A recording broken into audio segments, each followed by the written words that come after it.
So, what's up, guys? I have my very special friend, Michel Hernandez. Yes, good job. There you go.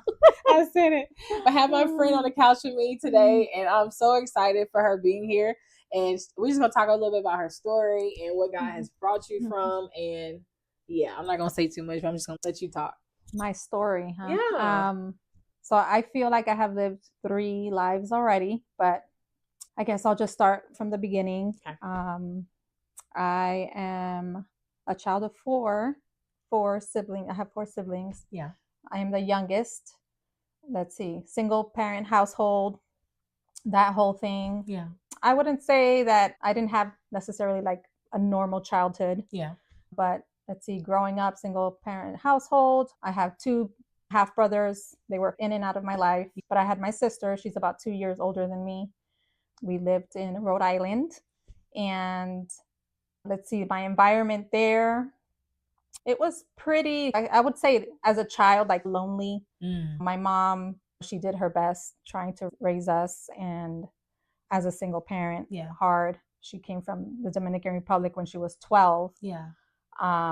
To the States and barely knew any English. So she struggled in that area and trying to just do her best to keep a roof over our heads and do her best.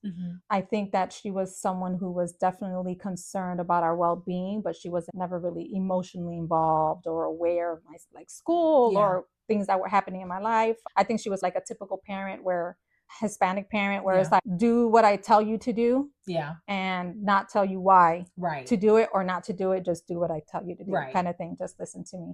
So there wasn't really much of a relationship as far as, you know, a real relationship like, mom, I can come and talk to you or anything like that.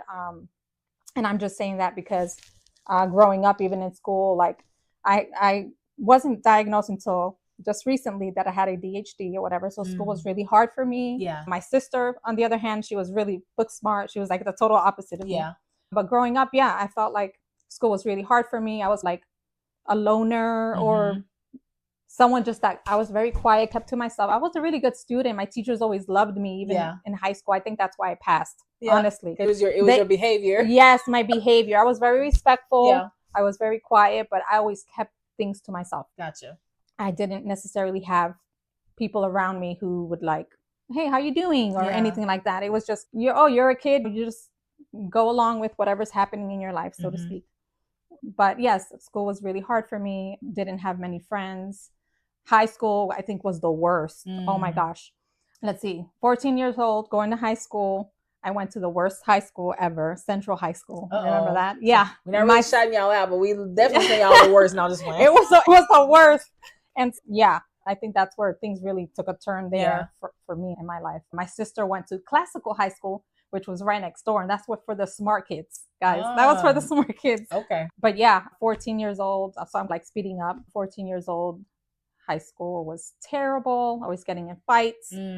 All these girls wanted to fight me. I was not aware that I was a pretty girl. And this is when things like the jealousy, like I started like noticing that whole thing. And so high school, like throughout the years, fighting, girls hated me. I was friends with boys because there wasn't that drama. Giving you like a context. Let's see. Got into alcohol, smoking, other things that I don't think that I need to like really share right now, but just for the sake of time. But it was a hard upbringing. I had a really bad relationship with my brother, my oldest brother. And that was throughout my childhood. He was very abusive, physically, emotionally. And even, I got it. I got it. I got you. That was the space where it was someone who I felt like should maybe, as a big brother, protect you. I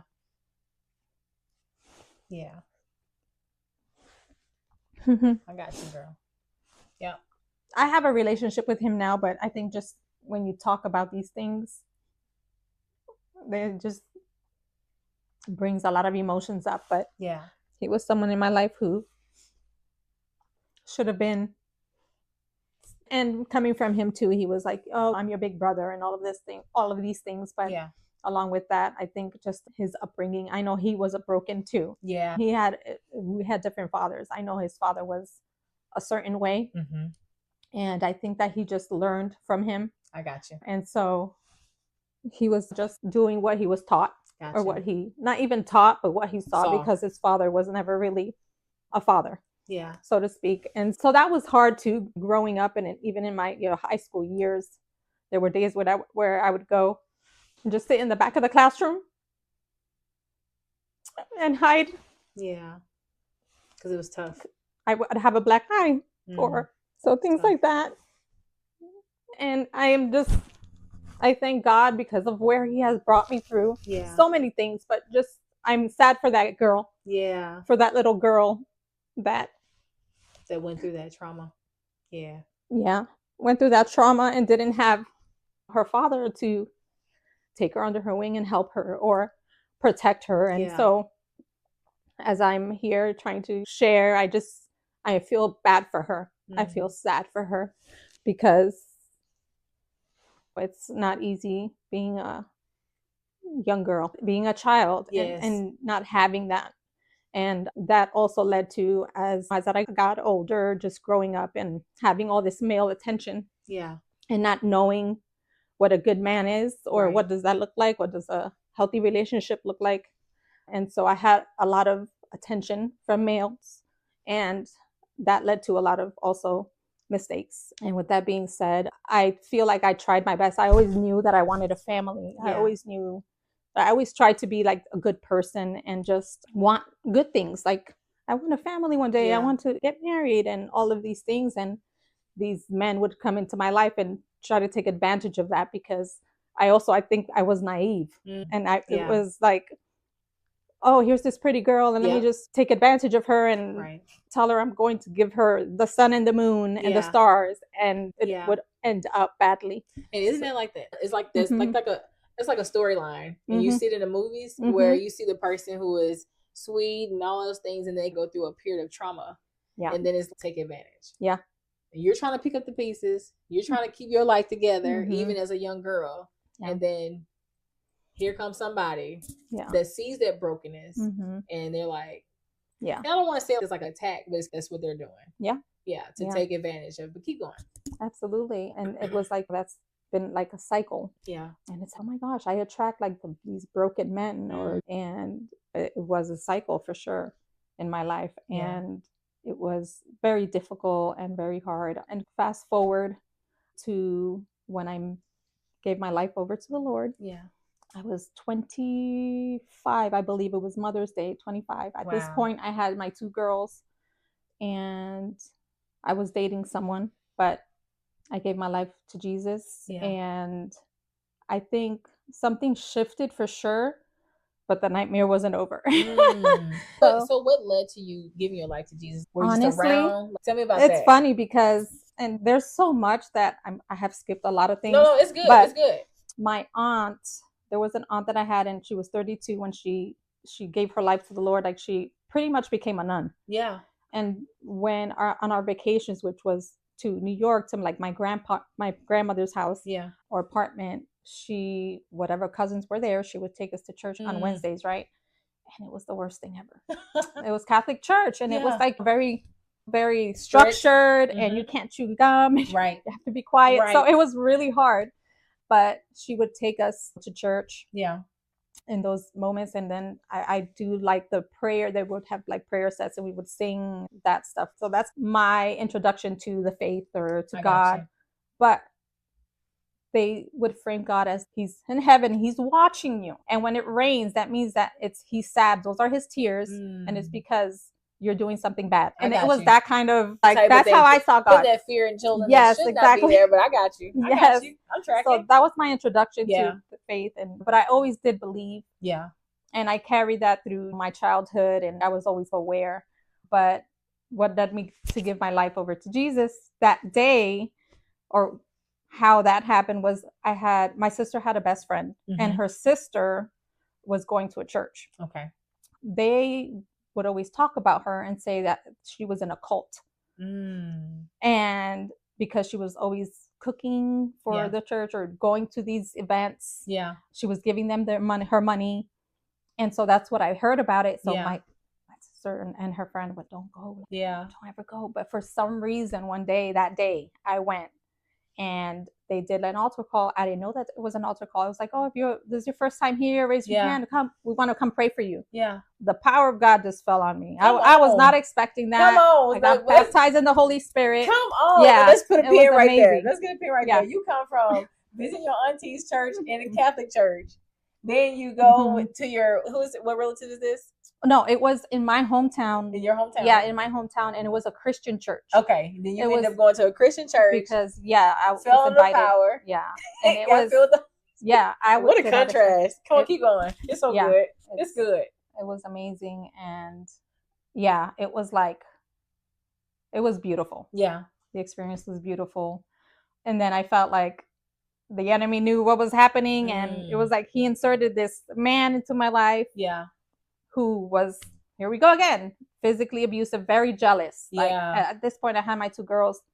What attracted me to this person was he was very good with my girls, right? And I perceived him to be a good man and all of this stuff. But as the relationship got more serious, he started to become really very jealous and all these things. And he became abusive physically, emotionally, like all those things. And to the point where I tried multiple times to get away from this person, but he would find me. And just so there won't be drama with my family or whatever, I had to go back. Yeah. At one point, that's when I moved to New York with my aunt and tried to escape, run for my life, so to speak. And then he found me again. So I went back, right? Yeah. Just because he was causing trauma and just a lot of problems for my family in New York, for my aunt. But I went back knowing that I was going to leave, right? But I remember one day, and I felt bad for this person. I know he really loves me. Yeah. That whole thing. Ladies, please do not fall for that. That is not love. If you're being verbally, physically, especially abused, that's not okay. Yeah. It's not. Yeah. And it was God himself who I heard him tell me, this is not love. Yeah. And that was like the first time that, you're right, this is not love. And I remember this. I said that day, if he puts his hands on me one more time, I'm leaving. Yeah. I tell you not, like, I'm not even lying. 5 minutes later, this man comes into the room where I was just in the bedroom watching something, and he thought I was watching, I don't know, some male figure on the TV. It was just like, I think it was a movie or something like that, to tell you how sick this person was. And, just pounced on me. Yeah. Because of what I was watching. And I was like, and the Lord was just talking to me. Like 5 minutes later, this happens, and that was it. I went to take a shower. I took my girls, left through the back door with whatever we had on our backs, and I think it was like 2 days later to California. Wow. I moved to California. Wow. With my two girls. And you were I was in Rhode Island at that time. Island. Yeah. Okay. Wow. Yeah. That was courageous. It was like, it was like, no. And God was like, this is not love. And it's amazing how women in these situations stay. Yeah. Right. It's, you actually feel bad for that person. Like, no, like when you see this person being normal and they're kind and all these things, that's who they are. Yeah. We want to believe that. Yeah. But it's not. And so I was like, that's it. For my girls, I was like, that's it. I'm leaving. So I left to my mom's. And then from there, my sister was living in California. She was baptizing my nephew, and she wanted me to be there. And so I left. Yeah. I left and I stayed there. And then 2 years later, I met my husband. Yeah. My now husband. Later. 2 years. It was like, wow. Almost 2 years. I'm like 2008 because I left 2006. I'm like trying to make math. My math is not mathing right now. Listen, it's okay. But it was like shortly after. It wasn't that long. So to speak. But even the reason why I put emphasis on like the 2 years, and not necessarily like the 2 years, because we're not counting the time or the dates, but it's like the fact that how God he'll restore if we let him. Yeah. And he'll let us stay in a place that we want. If we want to stay in a mess, absolutely, he'll let us stay in a mess. but he will always give us a way of escape. And when you were Absolutely. talking about when you had the opportunity to leave and take your girls, I kept thinking way of escape. Yeah. Because he loves us so much that he wants the best for us. He does. He don't want us to live in a mess, but if you choose it, he'll let you stay. Yeah. But if but he's, I have another way for Yeah. you. I have a better way. But who would have ever guessed that you would have moved to California? Like that's, Yeah. we got to get into this. This is just so good. I think that was, the Lord providing, because like I said, I could not get away from this person. Yeah. And the Lord had to pretty much pick me up and open that door in California, like go all the way from the East Coast to the West Coast. And it was like, it was a miracle. It was a blessing, because things could have ended up very different. Yeah. And I remember at that point in California, I was like, okay, Lord, I am a new believer. I'm trying to work this out. And I just remember driving one day and just saying, God, I give you my love life. Yes. Like I surrendered that. And yes. I was like, because I see all these patterns, I'm like, I obviously cannot trust myself to choose a partner or a person. Yeah. And so I remember in the car driving and just saying, Lord, I give you my love life. Like you are enough. Yeah. And let me tell you that something did happen in my heart. Like something shifted to where I was okay being alone. Like it was okay. Yeah. Being a single mom. It was okay. And like I had this peace, this perfect peace where I was like totally okay. Yeah. And it was beautiful. And I was like, Lord, when you send me someone, I'm going to know. Yeah. Like I'm going to know. And that's what happened when I met my husband. However, I think we went too fast.